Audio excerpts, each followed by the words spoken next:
Yo, what's up mga kapugkyot? Welcome sa ating vlog, and for today's video mga kapugkyot, maglalaro tayo ng final Crown Plaza versus Grand Hyatt mga kapugkyot. So ito na yung outfit natin, at thank you kay Grand Hyatt at nagpa-uniform si Grand Hyatt, kasi yung kasama natin nagre-reklamo kasi daw sobrang laki. Okay na mga kapugkyot, at least meron tayong uniform. So ito na yung highlights of the games mga kapugkyot. So ipapakita natin yung mga ginawa lang natin, kasi 5 minutes lang tayo pinasok.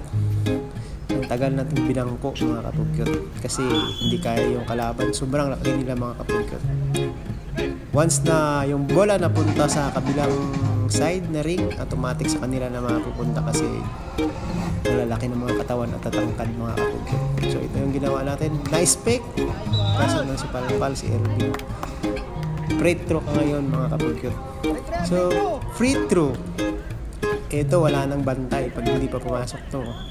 Ibig sabihin wala talaga, hindi tayo siniswerte. So awa naman at pumasok mga kapugkyot. So ayan mga kapugkyot, last minute na lang tayo pinasok dyan, at hindi na tayo gaano nakakascore, kasi tambak na tayo ng 8 points. Huling arangkada na lang natin, running time na, at mukhang matatalo na talaga tayo. Kasi kita naman sa size mga kapugkyot, nagagaling pa ng mga kalaban, champion din yung mga kalaban. So tayo nag-champion tayo last year, sila nag-champion din. Pero pinakita pa rin natin na hindi tayo basta-basta sumusunod. So nakakondisyon pa tayo, kasi kakapasok lang natin, time out agad. Iba naman yung ref.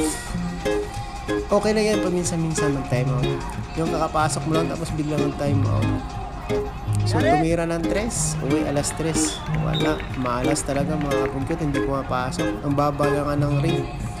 Gusto kasi ng mga tira natin, mga malalayo yung ring tapos mataas.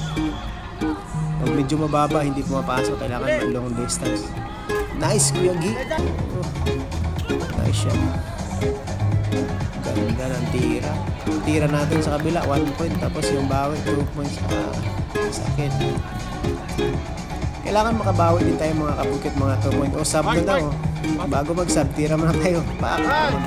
So yun na yung highlights natin mga kapugkyot, kasi 5 minutes lang tayo napasok, kasi hindi kaya. Yung mga matatangkad lang yung pinagpasok sa loob. Kita mo na yung mga kaloob, matik na pag napunta sa kanila yung bola, score talaga eh. Tapos may free throw pa. Bang! Uwi.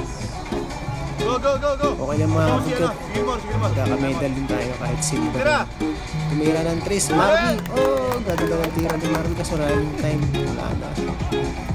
Ayla. Kahit anong gagawin, hindi na mahabol mga kapugkyot. So ito yung score, 51-62. Siyempre tayo yung 51, sila 62. Manalo sila mga kapugkyot, tambak. So ito na lang, magpakyot na lang tayo mga kapugkyot, kasi talo. Okay lang, at least cute pa rin tayo mga kapugkyot. Oh, talo daw sabi niya. Oh, 2 points na kasi inambag. So ito na sa awarding mga kapugkyot, nag-aantay na tayo, kasi wag daw muna umuwi, kasi may medalya na tayo matatanggap. Kung sa kanila with honor, so sa atin silver honor. Nice game mga kapugkyot, at least nagkaroon tayo ng silver. So ito yung mga tropa natin, sila yung kaya bakit pagod na pagod. Walang sub-sub yun mga kapugkyot, kasi pag sinab, wala na pag-asa.